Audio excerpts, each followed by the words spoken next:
So here we are guys, tapos ng midterm elections. Medyo nagpahinga na tayo after 2-3 day marathon coverage and writing columns and interviews with news channels around the world. So this is it, finally got some time na umupo dito at to share my 2 cents, no? Medyo long form type yung assessment ko sa latest election. So klarong-klaro po na panalong administration dito. This is the first ever election under President Rodrigo Duterte. The previous elections, 2016, was under a different administration. And of course, mukhang nangyari dito was what I call a Monday night massacre. Of course, the metaphor I use here is from the Nixon era, but it's a very different, of course, context. Kaso, para sa akin, it was a massacre. The opposition got in the Senate zero seats. Never nangyari po ito sa kasaysayan ng ating democratic elections, no? With the exception, of course, of the martial law period. So that's unprecedented, and that doesn't look good, of course, for some people, including mga international news channels that I've been talking to. They worry that ang demokrasya sa Pilipinas is in danger. I mean, how could opposition get zero seats? So before moving forward, let me also explain that it would be unfair to blame Duterte or the administration for what happened and to say that, well, automatically nangyari dito is because we have a so-called dictatorship, wala ng democracy, so opposition lost. Let's first break down ano nangyari sa opposition. I think first of all, yung problema ng opposition was that wala silang clear leadership. You tell me guys, sino bang leader ng opposition? Is it VP Lenny? Is it former Senator Mga Rojas? Is it Kiko Pangilinan, who could end up as a default leader of the opposition? Is it Laila de Lima, who's lingering in jail based on what many people see as trumped-up charges? Is it Franklin De Leon? Or is it Trillanes na paalis na sa Senado? So we don't have a very clear leader of the opposition. And even former President Benigno Aquino seems to be taking the backseat, kind of leading from behind if ever there is a leadership there. Yung pangalawang problema ng opposition, of course, was they were limited resources. Rojas spent a lot of money. So if titignan mo yung PCIJ, Philippine Center for Investigative Journalism's report on sino yung mga top spenders for just advertisement. Hindi po kasama dito yung mga nagbibigay ng rubber shoes and cellphones and kung ano ng freebies, not to mention vote buying, which according to COMELEC and Philippine National Police was the worst sa ating kasaysayan, no? So if you just look at the advertisement money, Rojas was at the very top. I have a problem with that because si Rojas, pagdating sa awareness, ay halos universal. Kilala natin lahat si Rojas, former senador. Siya pa yung nag-top ng Senate race 2 decades ago. Cabinet members multiple times under different administrations and first runner-up in the vice presidential and presidential race in 2010 and 2016. So for Mar, he wanted to spend more para umakyat yung preference niya. But the conversion from spending more and getting more preference was not very clear to me. And I think mistake of Maros was he also became complacent. He kind of left the race just when, the race became very crucial. Usually the last 3/4 of a campaign, around late March to early April, ito yung clincher, no? And if you remember in 2016 election, that was also the time that President Duterte took off, was in the lead position, and he never looked back. So kung medyo mahinang campaign mo in that period, mahirap bumalik. And if you do well during that period, which is what exactly Consigliere of Duterte, former SAP, Special Assistant to President Bongo, and former PNP Chief Bato did, they really picked up during that period, then they will be in a pole position come the finishing line. So I think medyo mali ni Moros for whatever reason that he left. He says his family reason or whatnot, but tactically speaking, I think that was a mistake for him to be complacent or out of the race during that time. And then of course, habang si Moras ay gumagastos, ang liit po yung gastos on the other Ocho Derecho candidates. I think if you look at Chel Jokno, Samira, and mga others, I mean, ito yung mga tao na medyo mataas yung conversion rate, no? So habang umakyat ang awareness, umakyat din yung preference. So the conversion ratio is actually high. So ang kulang lang sa akin nila is yung awareness level. At kung saan yung resources na pumunta sa campaign ni Moras ay medyo na well spread, you could have had better performance from other opposition members. And of course, the other problem was that the opposition was not really just Liberal Party, pero parang ganun yung lumabas na Ocho Derecho lang. at yung, Liberal Party and its allies. But, andun si Nery Colmenares and many other progressive senatorial candidates. At sana, if they had a grand coalition, they could have maybe pulled off a better race. And they did it.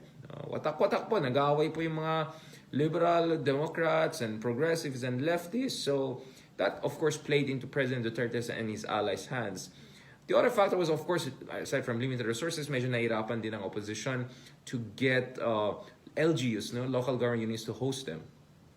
You could say that says something about the fact that hindi yung leveled yung playing field, no? So their campaign was hamstrung, limited resources. But I think the bigger problem also here was narrative. Medyo mahina yung narrative ng opposition. The opposition wanted to attack the president on 3 fronts. The first one was on the issue of China.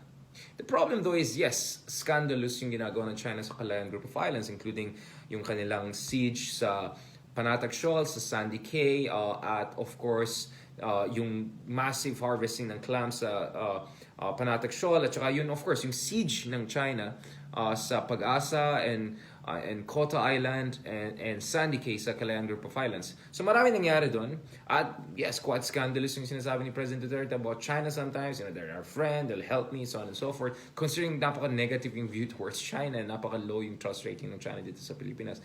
And yet, pag tinignan mo yung Pulse Asia survey, only 7% more or less of Filipinos are saying ang foreign policy is a priority, most urgent issue to them. So clearly sa election na yan, hindi gumana yung Team China accusation laban sa administration.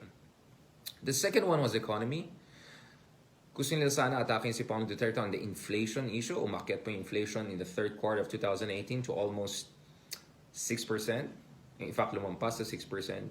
But ang ginawa ng administration was just before the election, campaign kicked in. Ang ginawa nila is they imported rice and cheap food like crazy. So bumaba yung inflation to around 3%, half, 50% reduction within 6 months. So by April, ang baba ng inflation. So actually the economy argument now was more favoring the administration, showing that they're actually good managers. At yung all the concerns about yung train law and all was just temporary. Na wala itong long-term negative consequences para sa taong bayan. So the economy argument also went out of the window. And then the third one was attacking President Duterte on the drug war and the issue of human rights.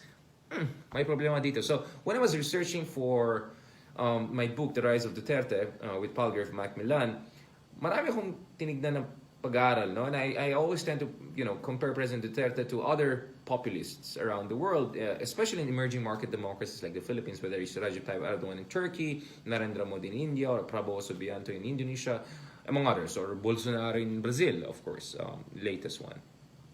Now, ang nakita ko is dito sa Pilipinas, quite similar to Indonesia and India, only 15% of Filipinos said na they're categorically committed sa demokrasya. Ano po ibig sabihin yan? Na ang majority ng Pilipino, lampas sa 80%, more than 8 out of 10 Filipinos, ay either gusto nila yung strong man, who doesn't bother with institutional checks and balances, but delivers good public services, or the rest are open to the idea. They're conditional Democrats or conditional autocrats for that matter. Not to mention, meron ka rin autocratic nostalgia. Maraming tao, meron silang revisionist views of what happened during martial law, thinking President Marcos was supposed to be the best president ever. And of course, Duterte now has him buried in the Cemetery of National Leaders, so he's supposed to be a hero. So in that environment, mukhang human rights arguments are not very effective because people are actually looking for a strong man. And I call this actually the strongman syndrome. This idea that one decisive leader with political will, supposedly, whatever that means, will solve complex 21st century problems. But that's a different issue. The fact of the matter is, mas gusto ng taong bayan ngayon yung ganong tipong leader, strong leader, whatever that means. And Duterte kind of fits that zeitgeist and that, that yearning. So ito ay tumutulong kay Pangulong Duterte, And of course, that's why medyo mahirapan talaga mga liberals to say that we have to return to the past, to the Ancien regime, for instance, the liberal Ancien regime. That's not going to work. And if they bother to read dialectics of G.W.F. Hegel or Karl Marx, for that matter, they would know that dialectically it's impossible to return to the past, right? You can have a new synthesis. At wala akong nakita sa new synthesis argument necessarily dun sa opposition. So they were outgunned and outgooned and outsmarted and out-narratived, whatever that means. So they could not pin down the president on those key issues. the President Duterte is benefiting also from this new autocratic authoritarian zeitgeist. And of course, pagdating sa opposition, they lack resources and they were leaderless. And whatever limited resources they had was very much concentrated in one or two persons. You know who? I already mentioned one, Mar Rojas. And Mar Rojas couldn't even deliver for the Ocho Derecho, for instance, doon sa kanyang bailiwick, no? While at least in Lenny's bailiwick in Bicol, the Ocho Derecho did pretty well. So now, this brings us to what to expect moving forward. There are two different scenarios. The first scenario is the nightmare scenario. If you're critical of Duterte, or the paradise scenario, if you're President Duterte. So it was in many ways a yellow wedding. So kind of like red wedding sa Game of Thrones. Ang implication nito is that President Duterte went from mayor of a provincial town to president. First time ever nangyari sa ating kasaysayan. Very few cases of that around the world, if ever. And then now in 2019, he's essentially like a king. He may now have the supermajority. So out of 12 seats up for grabs, 2 or 3 are going to independence. Let's still see yung labanan sa pagitan ni JV, Ejercito at saka Nancy Binay. Mukhang baksak lahat ng estradas. Except, let's see with Ejercito, JV, how is he gonna do? Yung mabuting estrada. Let's see if he makes it. Because if he makes it, then that will be 10 out of 12. And then the remaining 2 are kind of independents. Independence in a sense that Grace Poe and Lito Lapid, campaign on their own resources. Hindi sila sa ilalim ng hukbong. And pagdating sa administration, the issue is that, my goodness, pagdating sa administration, there were 3 slates. Yung personal slate ni Paolo Duterte, which includes Freddy Aguilar, in addition to Bongo and Bato and Tolentino. And then meron yung PDP Laban slate that includes Coco Pimentel. And then there was a hukbong slate that lampas sa 12, and then kinik out pa nila si Coco Pimentel at the last minute. And then, eto pa, 1 million ay nag-overvote. And possibly ang nakapag-apekto dito naapektuhan dito ay yung mga hukbong dahil nag-over 12 yung hukbong in terms of endorsed candidates. And of course, administration bents tend to do also very well. Hindi ito surprising. Historically, 3 times lang po ang nanalong opposition sa Senate race. Ito yung 1951, nung panahon na Carlos P. Garcia ng Nationalist Party led a successful slate against the incumbent President Quirino. In 1971, when Gerardo Rojas led the Liberal Party against the administration of Ferdinand Marcos. And of course, in 2007, nung natalo ng Team Unity ni Gloria Macapagal Arroyo ng genuine opposition. It was a rout. Although with Arroyo, there's also a problem to look at it because Arroyo came to power in 2001, not in 2004. So, and she had an artificially extended term. But nonetheless, the point is 3 times lang nanalo ang opposition sa mga Senate race during the midterm elections. So midterm elections tend to really favor the administration. And in those 3 times, very unpopular for incumbent president. Of course, Marcos kind of got around it with declaring martial law. But let's not go there. Completely different discussion yan. So, hindi naman surprising na nanalo yung administration. What's surprising is the overwhelming victory. And what's surprising is that 0 yung opposition, no? Which was a yellow wedding. Which was a Monday night massacre, as I put it. Politically, of course. Now, the president may have the supermajority. So, the 2 scenarios this. The first scenario says that the president now has a carte blanche, a blank check, to push his populist, and some would even say authoritarian brand of governance to its logical extreme. Including the passage of a new constitution that, president says will give more power to the peripheries because of, federalism is supposed to be a solution to all our problems, a panacea. But, some people are saying it's also a Trojan horse for President Duterte to extend his term in office. And, if you look around the world, whether it's Erdogan, Viktor Orban, whether it's Hugo Chavez, a lot of these populist leaders, what they do is, to entrench themselves in power and clip the wing of the opposition, what they do is they go and push for a new constitution once they control the legislature. And then after that, they actually entrench themselves in power and weaken the opposition and put new restrictions on media and civil liberties and human rights. So essentially, they move towards what Farid Zakaria, the American pundit, called illiberal democracy. So may democracy in a sense, may elections pa, but the elections are always going to benefit and legitimize the incumbent, like in the case of Putin, for instance. There are elections, but most of the time the elections actually, we know who's going to win. It's just a matter of how much is Putin going to get, 70%, 80%, 90%. So elections are double-edged sword. They don't necessarily allow the opposition to check the worst instincts of an incumbent. They actually could also become an instrument of legitimization, a ritual of power for a charismatic authoritarian populist leader. So if you look at it here, for some, we're moving towards a nightmare scenario kung saan si Paolo Duterte ngayon ay meron ng sapat na numero, a supermajority, to not only pass draconian laws like reduction of criminal liability to 12, the passage, reinstitution of death penalty and the suspend ng panahon ni President Arroyo in the late 2000s, but also a completely new constitution. That could be a Trojan horse for entrenchment of Dutertismo, right? Well beyond 2022.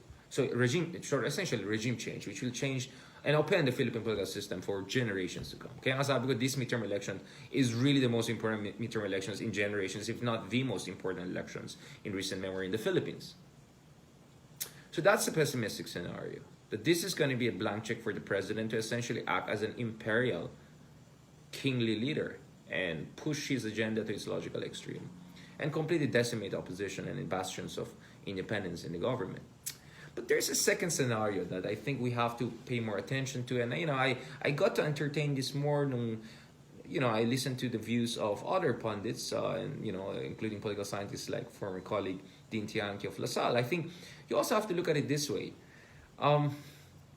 We don't really have a ruling party. This is not like the AKP in Turkey or, the Chavismo in the case of Venezuela, which were actually a movement, not only a party. In the case of Duterte, he doesn't have really a clear political party.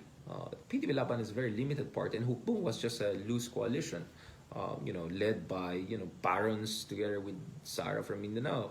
So it was really a tactical alliance and coalition. So kung titignan mo dun sa 9 or 10 na so-called administration bets sa Mananalo, there are at most 5 of them who are core Duterte supporters.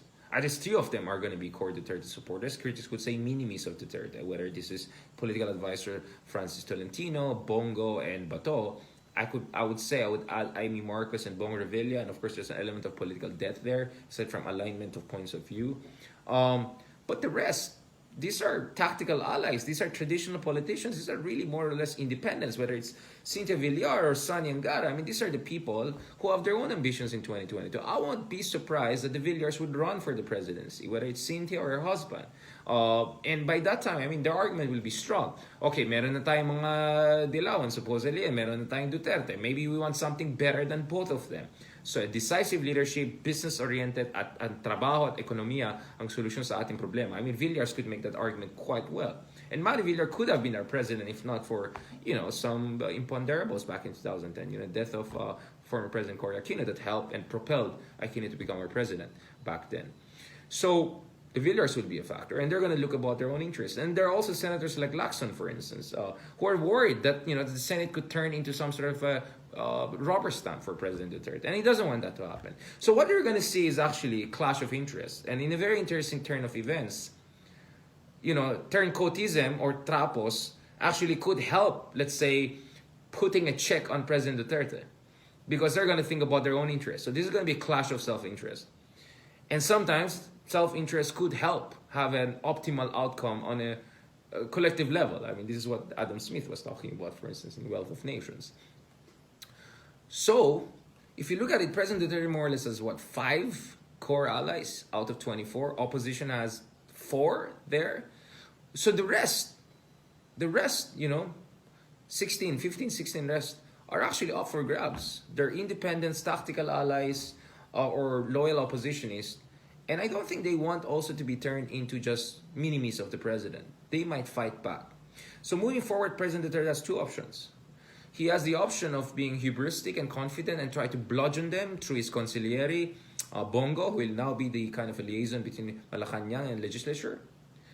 Cynthia Villar could be the Senate president. I'm looking at that possibility. Or he plays it smoothly, does horse trading with those 15, 16 tactical allies and independents and trabos.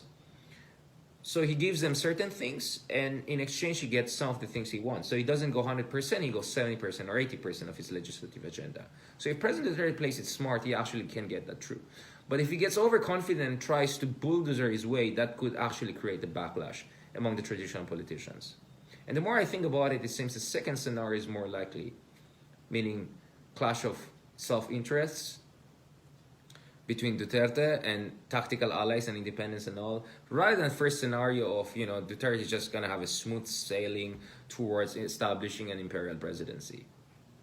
With that, let's stop this discussion on the midterm elections, and hopefully next time we'll have more and more breakdown of what to expect in the second half of the Duterte era in the Philippines. Maraming salamat, daghang salamat, and mabuhay ang Pilipinas. And peace to my Kadidiyas friends. The fight goes on.